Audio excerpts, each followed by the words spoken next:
Voici venu le temps de la moisson dans les champs de l'histoire. Il est enfin venu le temps de récolter ce que semaient pour nous 400 ans de femmes et d'hommes et de courage, enracinés au sol et dedans retournés.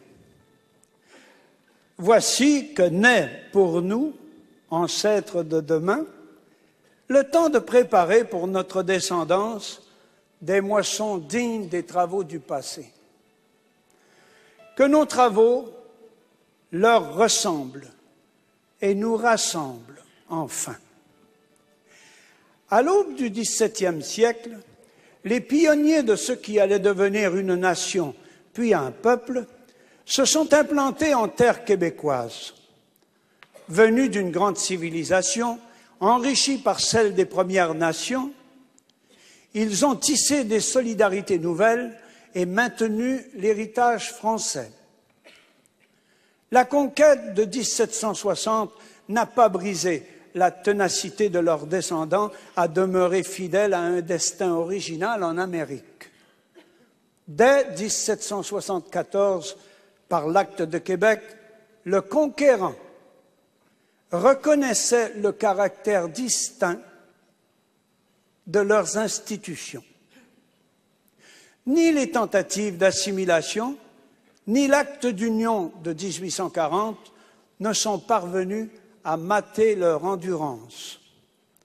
La communauté anglaise qui s'est établie à leur côté, les immigrants qui se sont joints à eux, ont contribué à former ce peuple qui, en 1867, est devenu l'un des deux fondateurs de la Fédération canadienne. Nous, peuple d'ici, parce que nous habitons les territoires délimités par nos ancêtres, de l'Abitibi aux îles de la Madeleine, de l'Ongava aux frontières américaines, parce que depuis 400 ans, nous avons défriché, labouré, arpenté, creusé, pêché, construit, recommencé, discuté, protégé et aimé cette terre que le Saint-Laurent traverse et abreuve. Parce que cette terre bat en français et que cette pulsation signifie autant que les saisons qui la régissent, que les vents qui la plient, que les gens qui la façonnent. Parce que nous y avons créé une manière de vivre, de croire et de travailler originale. Parce que, dès 1791, nous y avons instauré une des premières démocraties parlementaires au monde et que nous n'avons cessé de la parfaire. Parce que l'héritage des luttes et du courage passé nous incombe et doit aboutir à la prise en charge irrévocable de notre destin. Parce que ce pays est notre fierté et notre seul recours, notre unique chance de nous dire dans l'entièreté de nos natures individuelles et de notre cœur collectif. Parce que ce pays sera tous ceux, hommes et femmes, qui l'habitent, le défendent et le définissent, et que ceux-là, c'est nous. Nous, peuple du Québec, déclarons que nous sommes libres de choisir notre avenir. L'hiver nous est connu. Nous savons ses frimas, ses solitudes, sa fausse éternité et ses morts apparentes. Nous avons bien connu ses morsures.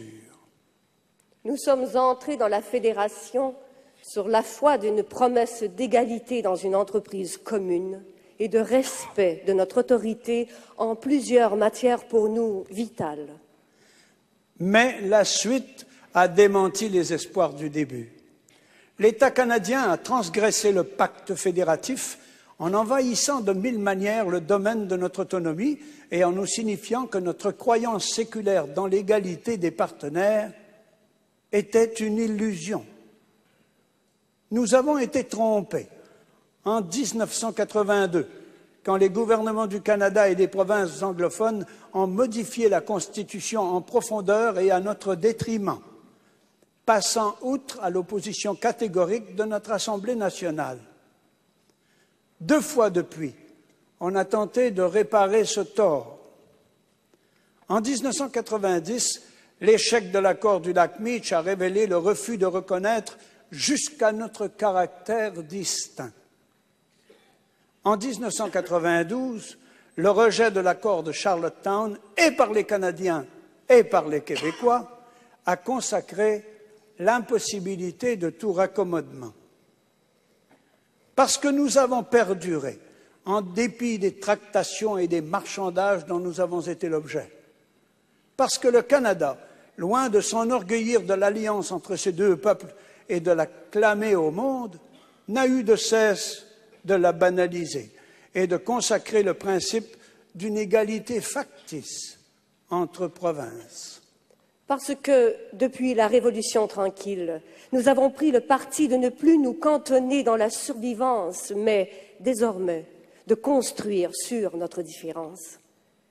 Parce que nous avons l'intime conviction que persister à l'intérieur du Canada signifierait s'étioler et dénaturer notre identité même. Parce que le respect que nous nous devons à nous-mêmes doit guider nos actes. Nous, peuple du Québec, affirmons notre volonté de détenir la plénitude des pouvoirs d'un État, prélever tous nos impôts, voter toutes nos lois, signer tous nos traités et exercer la compétence des compétences en concevant et maîtrisant seule notre loi fondamentale. Pour les gens de ce pays qui en sont la trame et le fil et l'usure, pour ceux et celles de demain que nous voyons grandir, l'être précède l'avoir. Nous faisons de ce principe le cœur de notre projet. Notre langue scande nos amours, nos croyances et nos rêves pour cette terre et pour ce pays. Afin que le profond sentiment d'appartenance à un peuple distinct demeure à jamais le rempart de notre identité, nous proclamons notre volonté de vivre dans une société de langue française. Notre culture nous chante, nous écrit et nous nomme à la face du monde. Elle se colore et s'accroît de plusieurs apports. Il nous importe de les accueillir pour que jamais ces différences ne soient considérées comme menaces ou objets d'intolérance. Ensemble, nous célébrerons les joies, nous éprouverons les chagrins que la vie mettra sur notre route. Surtout, nous assumerons nos succès et nos échecs, car dans l'abondance comme dans l'infortune, nous aurons fait nos propres choix. Nous savons de quelle vaillance se sont construites les réussites de ce pays. Ceux et celles qui ont bâti le dynamisme du Québec tiennent à léguer leurs efforts aux vaillances de demain. Notre capacité d'entraide et notre goût d'entreprendre sont une force. Nous nous engageons à reconnaître et à encourager ce cœur à l'ouvrage qui fait de nous des bâtisseurs.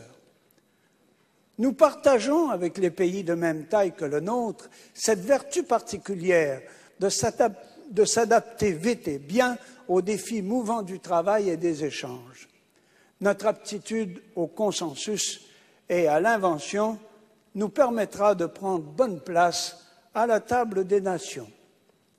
Nous entendons soutenir l'imagination et la capacité des collectivités locales et régionales dans leur volonté de développement économique, social et culturel. Gardiens de la terre, de l'eau et de l'air, nous agirons avec le souci de la suite du monde. Gens de ce nouveau pays, nous nous reconnaissons des devoirs moraux de respect, de tolérance et de solidarité les uns envers les autres. Réfractaires à l'autoritarisme et à la violence, respectueux de la volonté populaire, nous nous engageons à garantir la démocratie et la primauté du droit. Le respect de la dignité des femmes, des hommes et des enfants et la reconnaissance de leurs droits et libertés constituent le fondement de notre société. Nous nous engageons à garantir les droits civils et politiques des individus, notamment le droit à la justice, le droit à l'égalité et le droit à la liberté. Le combat contre la misère et la pauvreté, le soutien aux jeunes et aux aînés sont essentiels à notre projet. Les plus démunis d'entre nous peuvent compter sur notre solidarité et sur notre sens des responsabilités. Le partage équitable des richesses étant notre objectif, nous nous engageons à promouvoir le plein emploi et à garantir les droits sociaux et économiques, notamment le droit à l'éducation, le droit aux services de santé ainsi qu'aux autres services sociaux. Notre avenir commun est entre les mains de tous ceux pour qui le Québec est une patrie. Parce que nous avons à cœur de conforter les alliances et les amitiés du passé, nous préserverons les droits des Premières Nations et nous comptons définir avec elles une alliance nouvelle. De même, la communauté anglophone établie historiquement au Québec jouit de droits qui seront préservés. Indépendants, donc pleinement présents au monde, nous entendons œuvrer pour la coopération, l'action humanitaire, la tolérance et la paix. Nous souscrirons à la Déclaration universelle des droits de l'homme et aux autres instruments internationaux de protection des droits. Sans jamais renoncer à nos valeurs, nous nous emploierons à tisser par entente et par traité des liens mutuellement bénéfiques avec les peuples de la Terre. Nous voudrons en particulier inventer avec le peuple canadien, notre partenaire historique, de nouvelles relations nous permettant de maintenir nos rapports économiques et de redéfinir nos échanges politiques. Nous déploierons aussi un effort singulier pour resserrer nos liens avec les peuples des États-Unis et de la France et ceux des autres pays des Amériques et de la francophonie. Pour accomplir ce projet, maintenir la ferveur qui nous habite et nous anime, puisque le temps est enfin venu de mettre en train la vaste entreprise de ce pays, nous, peuple du Québec, par la voix de notre Assemblée nationale, proclamons ce qui suit. Le Québec est un pays souverain.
Nous avons défriché, labouré, arpenté, creusé, pêché, construit, recommencé, discuté, protégé et aimé cette terre que le Saint-Laurent traverse et abreuve.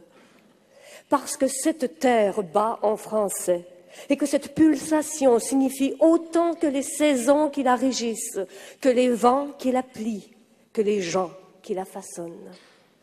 Parce que nous y avons créé une manière de vivre, de croire et de travailler originale. Parce que, dès 1791, nous y avons instauré une des premières démocraties parlementaires au monde et que nous n'avons cessé de la parfaire. Parce que l'héritage des luttes et du courage passé nous incombe et doit aboutir à la prise en charge irrévocable de notre destin. Parce que ce pays est notre fierté et notre seul recours, notre unique chance de nous dire dans l'entièreté de nos natures individuelles et de notre cœur. 1760 n'a pas brisé la ténacité de leurs descendants à demeurer fidèles à un destin original en Amérique. Dès 1774, par l'acte de Québec, le conquérant reconnaissait le caractère distinct de leurs institutions. Ni les tentatives d'assimilation, ni l'acte d'union de 1840 ne sont parvenus à mater leur endurance. La communauté anglaise qui s'est établie à leur côté, les immigrants qui se sont joints à eux, ont contribué à former ce peuple qui, en 1867, est devenu l'un des deux fondateurs de la Fédération canadienne. Nous, peuple d'ici, parce que nous habitons les territoires délimités par nos ancêtres, de l'Abitibi aux îles de la Madeleine, de l'Ongava aux frontières américaines, parce que depuis 400 ans, voici venu le temps de la moisson dans les champs de l'histoire. Il est enfin venu le temps de récolter ce que semaient pour nous 400 ans de femmes et d'hommes et de courage, enracinés au sol et dedans retournés.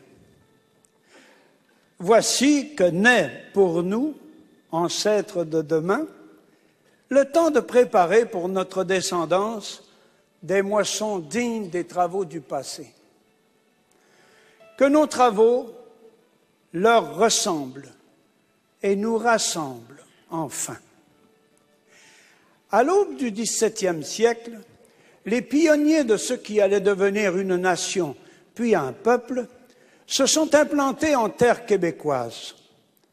Venus d'une grande civilisation, enrichis par celle des Premières Nations, ils ont tissé des solidarités nouvelles et maintenu l'héritage français.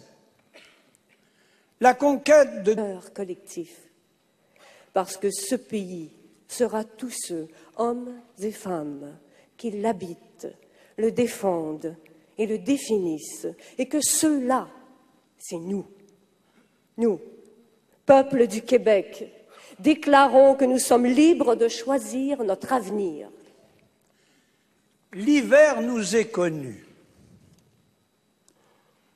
Nous savons ses frimas, ses solitudes, sa fausse éternité et ses morts apparentes. Nous avons bien connu ses morsures. Nous sommes entrés dans la Fédération sur la foi d'une promesse d'égalité dans une entreprise commune et de respect de notre autorité en plusieurs matières pour nous vitales. Mais la suite a démenti les espoirs du début. L'État canadien a transgressé le pacte fédératif en envahissant de mille manières le domaine de notre autonomie et en nous signifiant que notre croyance séculaire dans l'égalité des partenaires était une illusion. Nous avons été trompés en 1982, quand les gouvernements du Canada et des provinces anglophones ont modifié la Constitution en profondeur et à notre détriment, passant outre à l'opposition catégorique de notre Assemblée nationale. 2 fois depuis, on a tenté de réparer ce tort. En 1990, l'échec de l'accord du lac Meach a révélé le refus de reconnaître jusqu'à notre caractère distinct. En 1992, le rejet de l'accord de Charlottetown, et par les Canadiens et par les Québécois, a consacré l'impossibilité de tout raccommodement. Parce que nous avons perduré, en dépit des tractations et des marchandages dont nous avons été l'objet. Parce que le Canada, loin de s'enorgueillir de l'alliance entre ces deux peuples et de la clamer au monde, n'a eu de cesse de la banaliser et de consacrer le